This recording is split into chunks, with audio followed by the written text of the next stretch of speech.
India Pakistan ബന്ധം വഷളാകുന്നതിൻ്റെ ഭാഗമായി സിന്ധു നദി കരാർ മരവിപ്പിക്കുന്നതായി ഇന്ത്യ തീരുമാനമെടുത്തു.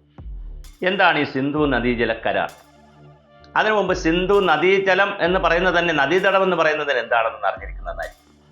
ഇൻഡസ് നദി, ഇൻഡസ് ആണ് സിന്ധുവായി മാറിയത്.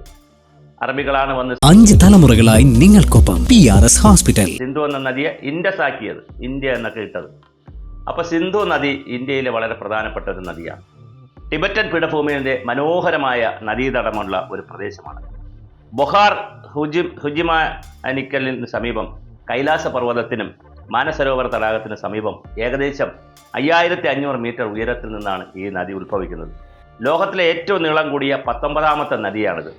ഏഷ്യയുടെ കണക്കെടുത്താൽ 8ാമത്തെ നദിയും. പാകിസ്ഥാൻ ഈ നദിയെ അവരുടെ ദേശീയ നദിയായി തന്നെ പ്രഖ്യാപിച്ചിട്ടുമുണ്ട്. ടിബറ്റിൽ നിന്ന് ഉത്ഭവിച്ച് സിന്ധു ടിബറ്റൻ പീഠഭൂമിയുടെ വടക്ക് പടിഞ്ഞാറ് ഭാഗത്തൂടെ ഒഴുകി ഡംജോക്കിൽ വച്ച് ഇന്ത്യയിലേക്ക് കയറി തുടർന്ന് ജമ്മുവിലേക്കും ഹിമാലയത്തിൻ്റെ കാരക്കോറം പർവ്വതനിരയ്ക്ക് ചുറ്റും വളഞ്ഞ് പാകിസ്ഥാനിലേക്ക് കയറും. അപ്പോൾ ലഡാക്ക് ഡംജോക്കിൽ നിന്ന് വന്ന് ഇന്ത്യയിലൂടെ കയറി ജമ്മു കാശ്മീരിൽ കയറി പിന്നെ ഹിമാലയം ചുറ്റി അത് വളഞ്ഞു പൊഴഞ്ഞ് പാകിസ്ഥാനിൽ തന്നെ പോകും. സിന്ധ് മേഖലയിലൂടെ വളഞ്ഞു മുഴുകി കറാച്ചിക്ക് സമീപം വെച്ച് അത് അറബിക്കടലിൽ ചേരും. അപ്പോൾ വളരെ മനോഹരമായ രീതിയിൽ ഇന്ത്യയുടെയും പാകിസ്ഥാൻ്റെയും ഭൂമിശാസ്ത്ര പ്രദേശങ്ങളെ ബന്ധിപ്പിക്കുന്ന പ്രകൃതിയുടെ വരദാനമെന്ന് പറയാം ഇതിനെ സംബന്ധിച്ചിടത്തോളം ധാരാളം നദികൾ ഇതിൻ്റെ ഉപനദികളായിട്ടുണ്ട്. ഡാൻസ്കർ നദി, ഷ്യോക് നദി, സലം, ചിനാബ്, രവി, ബിയാസ്, സത്ലജ്. ഇതിൽ 5 നദികൾ, ചലവും ചിനാബും രവിയും ബിയാസും സത്ലജും പഞ്ചാബിലൂടെ പോകുന്നത് കൊണ്ട് പഞ്ചാബിനെ 5 നദികളുടെ നാട്, അവിടെ വസിക്കുന്നവർ പഞ്ചാബികൾ, അവരുടെ ഭാഷ പഞ്ചാബി എന്നൊക്കെ നമ്മൾ പറയാറുണ്ട്. സാന്ദർഭികമായി കേരളത്തെയും അങ്ങനെയാണല്ലോ. മലകളുടെയും അളകളുടെയും നാട് മലയാളം, അവിടെ വസിക്കുന്നവർ മലയാളി, അവരുടെ ഭാഷ മലയാളം, അങ്ങനെ ഉണ്ട്.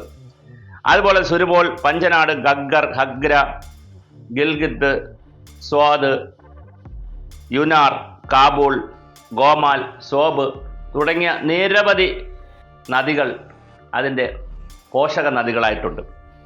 പാകിസ്ഥാനിൽ ലഡാക്ക് വഴി വരുമ്പോൾ അതിന് അങ്ങനെയും ഒരു സാധ്യതയുണ്ട്. ലഡാക്കിൻ്റെ ഒരു ബന്ധവും ഈ നദിയുമായി ബന്ധിപ്പിച്ചിട്ടുണ്ട്.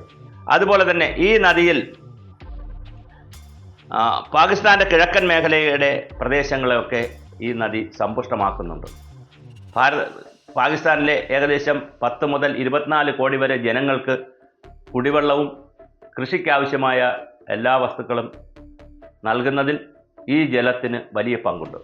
അപ്പോൾ അതുകൊണ്ട് തന്നെ ഈ ജലത്തിനുമായി ബന്ധപ്പെട്ട കരാറും വളരെ പ്രസക്തമാണ്. 47-48 കാലഘട്ടത്തിൽ ഇന്ത്യക്ക് സ്വാതന്ത്ര്യം കിട്ടുന്ന സമയത്ത് പാകിസ്ഥാനുമായി വേർപിരിഞ്ഞ് അല്ലെങ്കിൽ 2 രാജ്യമുണ്ടാകുമ്പോൾ തന്നെ ഈ കരാർ ഇതിനെ സംബന്ധിച്ച് തർക്കവും ഉണ്ടായിരുന്നു. അങ്ങനെ തർക്കം മൂത്ത് വല്ലാതെ തർക്കം വേറൊരു സ്റ്റേജിലെത്തിയപ്പോഴാണ് 1960-ൽ ലോകബാങ്കിൻ്റെ കൂടി തീരുമാനപ്രകാരം ടെന്നീസ് വാലി കോർപ്പറേഷൻ്റെയും അറ്റോമിക് എനർജി കോർപ്പറേഷൻ അമേരിക്കയുടെയും ചെയർമാൻ്റെ നേതൃത്വത്തിൽ നടന്ന ഒരു പഠനത്തിൻ്റെ കൂടി ഫലമായി ഒരു ലേഖനം വരികയും അങ്ങനെ വേൾഡ് ബാങ്ക് ഇതിനകത്തൊരു ആർബിട്രേറ്ററായി വരികയും ഒരു മധ്യസ്ഥനായി വരികയും അങ്ങനെ ഒരു കരാർ ഉണ്ടാവുകയും ചെയ്തു. പക്ഷെ വളരെ ഗൗരവമായ ചില ചോദ്യങ്ങളുണ്ട്. ഈ നദിയിലെ വെള്ളം കൊടുക്കില്ല എന്ന് ഇന്ത്യ തീരുമാനിച്ചാൽ എന്തൊക്കെയാണ് പാകിസ്ഥാന് ചെയ്യാൻ കഴിയുക? 2 പ്രാവശ്യം ഈ നദിയിലെ ജലത്തിൻ്റെ കരാർ പുനരുജ്ജീവിപ്പിക്കണമെന്നും അത് വീണ്ടും പുതിയ കരാർ എഴുതണമെന്നും ഇന്ത്യ പാകിസ്ഥാന് കത്തെഴുതിയിട്ടുണ്ട്. ഇന്നലെ ഒരു കത്തെഴുതി. ഇന്നലെ എഴുതിയിരിക്കുന്ന കത്ത് ഇതിൻ്റെ അടിസ്ഥാനത്തിൽ നിങ്ങൾ പുനഃപരിശോധിക്കാൻ പറഞ്ഞിട്ടൊന്നും കേട്ടില്ല. അന്നത്തെ ജനസംഖ്യയല്ല ഇപ്പോഴുള്ളത്. അതുപോലെ തന്നെ കാശ്മീരിലെ പ്രശ്നങ്ങൾ വേറെയാണ്. പിന്നെ കാലാവസ്ഥ വ്യതിയാനം വന്നിട്ടുണ്ട്. നിരവധി പ്രശ്നങ്ങൾ ഉള്ളത് കൊണ്ട് കരാർ പുതുക്കണം അല്ലെങ്കിൽ കരാർ പുനർനിർണ്ണയിക്കണം എന്ന് ഇന്ത്യ ഇന്നലെയും കത്ത് കൊടുത്തു. അതോടൊപ്പം പാകിസ്ഥാൻ ഭീകരവാദം ഇന്ത്യയിൽ പ്രോത്സാഹിപ്പിക്കുന്നത് കൊണ്ട് ഞങ്ങൾ ഇത് കെപ്റ്റിൻ അബേൺസിൽ വയ്ക്കുകയാണ്, മരവിപ്പിക്കുകയാണെന്നുള്ള ഒരു കാര്യം കൂടി കത്തിൽ സൂചിപ്പിച്ചിട്ടുണ്ട്. അപ്പോൾ എങ്ങനെയാണ് ഇത് പരിശോധിക്കാൻ കഴിയുക? ഈ കരാറിൽ വരുമ്പോൾ ഇങ്ങനെ നാം വെള്ളം കൊടുക്കുന്ന നമ്മളെ നദികളിൽ നിന്ന് വെള്ളമെടുക്കുന്ന പാകിസ്ഥാൻ 70% വെള്ളവും പാകിസ്ഥാനാണ് കിട്ടുന്നത്. ഈ കരാർ പ്രകാരം 70% വെള്ളവും. പക്ഷെ കരാറിലൊരു പ്രശ്നമുള്ളതെന്ന് വെച്ചാൽ ഇത് കരാർ ലംഘിച്ചാൽ അല്ലെങ്കിൽ കരാറിൽ ആരെങ്കിലും ഒരാൾ ലംഘിച്ചാൽ ഒന്ന് ആർബിട്രേഷനിലേക്ക് പോകാം. ഇന്റർനാഷണൽ ഹേഗിലുള്ള ഇതിലേക്ക് പോകാം, ഇൻ്റർനാഷണൽ ആർബിട്രേഷൻ സമിതിയിലേക്ക് പോകാം. അല്ലെങ്കിൽ പിന്നെ വേൾഡ് ബാങ്കിൽ തന്നെ പരാതി കൊടുത്താൽ അവരൊരു നിരീക്ഷകനെ വയ്ക്കാം. അങ്ങനെ ഒരു നിരീക്ഷകനെ വച്ചിട്ട് അവർക്ക് എന്ത് ചെയ്യാം? ഇതിനകത്തുള്ള ശരി തെറ്റ് പറയാം.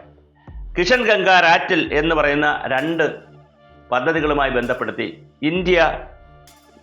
ഇന്ത്യയും പാകിസ്ഥാനും ഈ നിരീക്ഷകന്റെ പരിഗണനയിൽ 2022 മുതൽ ഒരു കേസുണ്ട്. അതെന്ന് പറയുന്ന കാശ്മീരുമായി ബന്ധപ്പെടുത്തിയിട്ടുള്ള ജലവും പ്രയോജനപ്പെടുത്തി, ഈ നദികളിലെ ജലം ഇന്ത്യ പ്രയോജനപ്പെടുത്തുന്നതുമായി ബന്ധപ്പെടുത്തിയിട്ടുള്ള പ്രശ്നമാണത്. പക്ഷേ ഇത്തരത്തിൽ കരാറുകളും വരുന്നുണ്ട്. അപ്പോൾ തീർച്ചയായും ഇൻഡസ് കമ്മീഷൻ വേണമെങ്കിൽ ഒരു ഇൻഡസ് കമ്മീഷൻ സ്ഥിരമായി രൂപീകരിച്ച് അതിലേക്കും പോകാം എന്ന് പറയുന്നു. അല്ലെങ്കിൽ ലോക ബാങ്കിന് തന്നെ നിഷ്പക്ഷമായ ഒരു വ്യക്തിയെ വച്ചിട്ട് ആ 2 കൂട്ടത്തിലും പക്ഷപാതപരമായി കയറാത്ത അല്ലെങ്കിൽ പക്ഷപാതപരമായി പെരുമാറാത്ത ഒരു വ്യക്തിയെ വച്ച് വേണമെങ്കിലും, ഒരു സിംഗിൾ വ്യക്തിയെ വച്ച് വേണമെങ്കിലും ഈ കേസ് കേൾക്കാവുന്നതാണ്. അല്ലെങ്കിൽ ഞാൻ സൂചിപ്പിച്ചതുപോലെ ഹേഗിലേക്ക് പോയി പെർമനന്റ് കോർട്ട് ഓഫ് ആർബിട്രേഷനിൽ പോയി വേണം ഇത് കേസ് പറയാൻ. ഇനി മറ്റു ചില വിഷയങ്ങളുണ്ട്. ഇതെല്ലാം നിയമപരമായ കാര്യങ്ങളാണെങ്കിൽ സാങ്കേതികമായ ചില വിഷയങ്ങളുണ്ട്. ഈ ഡാമിലെ വെള്ളം ഈ ഇന്ത്യയിൽ ഇങ്ങനെ നിന്ന് പാകിസ്ഥാന് ജലം കൊടുക്കാതിരുന്നാൽ അത്രമാത്രം ജലം സംരക്ഷിക്കുവാൻ ഇന്ത്യയിൽ ആവശ്യമായ ഡാമുകളുടെ സംവിധാനമുണ്ടോ? ഇല്ല എങ്കിൽ അത് കാശ്മീരിനെയും പഞ്ചാബിനെയും ഒക്കെ വെള്ളപ്പൊക്കത്തിൽ മുക്കിക്കളയുമോ? ഇങ്ങനെയും ചില ചോദ്യങ്ങളുണ്ട്.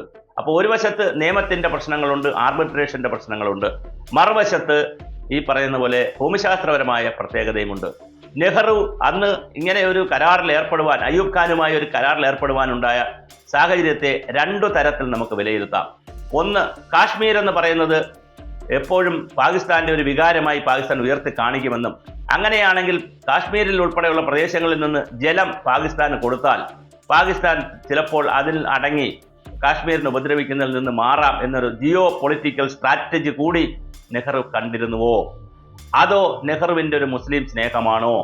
അതോ പാകിസ്ഥാനിലെ പാവപ്പെട്ട ജനങ്ങൾക്ക് വെള്ളം കിട്ടട്ടെ എന്നുള്ള ഒരു സഹാനുഭൂതിയാണോ? എന്താണ് നെഹ്റുവിനെ പ്രേരിപ്പിച്ചതെന്ന് 60കളിൽ നടന്ന ഒരു കരാറിനെ കുറിച്ച് 2025 ഇവിടെ ഇരുന്നു കൊണ്ട്, അടച്ച മുറിയിൽ ഇരുന്നു കൊണ്ട് ഒരു വിശകലനം നടത്തുന്നതിൽ യാതൊരു യുക്തിയുമുണ്ടെന്ന് തോന്നുന്നില്ല.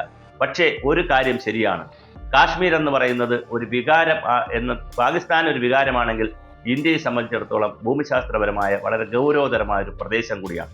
ആ കാശ്മീരിലെയും പഞ്ചാബിലുടെയും കൂടെ ഒഴുകുന്ന നദികളുടെ കരാറുകളുടെയുമായി ബന്ധപ്പെടുത്തി കേവല കരാറുകൾക്കപ്പുറം ഇതൊരു പ്രദേശത്തിൻ്റെ ജനങ്ങളുടെ ജീവിത പ്രശ്നമാണ്. അപ്പോൾ ഈ നദിയെ, സിന്ധു നദിയെ സംബന്ധിച്ച് അതിൻ്റെ ഉപനദികളെയും അല്ലെങ്കിൽ അതിൻ്റെ പോഷക നദികളെയും നദീതടത്തെയും സംബന്ധിച്ച് ലോകത്തിന്ന് വലിയ ചർച്ചകൾ ഉയർത്തു വരുവാനുള്ള എല്ലാ സാധ്യതയും ഈ കരാറിൻ്റെ മരവിപ്പിക്കലിലൂടെ കാണുന്നുണ്ട്. എന്തു തന്നെയായിരുന്നാലും പാകിസ്ഥാന്റെ നട്ടല്ലൊടിയുന്ന ഒരു തീരുമാനമാണ് ഭാരതം എടുത്തിരിക്കുന്നത്.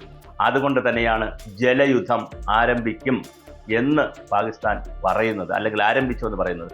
ഒരിക്കൽ വേൾഡ് ബാങ്കിന്റെ വൈസ് പ്രസിഡന്റ് പറയുകയുണ്ടായി, ഇനിയൊരു യുദ്ധം ഉണ്ടാവുകയാണെങ്കിൽ അത് ജലത്തിന് വേണ്ടിയായിരിക്കുമെന്ന്. അങ്ങനെ പാകിസ്ഥാനും ഇന്ത്യയുമായി സിന്ധു നദിയുടെ പേരിൽ തുടക്കം ഒരു ഭീകരവാദമാണെങ്കിലും അവസാനം അത് ജലയുദ്ധത്തിലേക്ക് പോകുമോ? ഇത് സാർവദേശീയമായി ലോകമാകെ ഉറ്റുനോക്കുന്ന നിരീക്ഷകരും ഗവേഷകരും ശാസ്ത്രജ്ഞ സമൂഹവുമൊക്കെ വല്ലാതെ ഉറ്റുനോക്കുന്ന പുതിയൊരു ജലയുദ്ധമായി സിന്ധു നദീതടം മാറുമോ?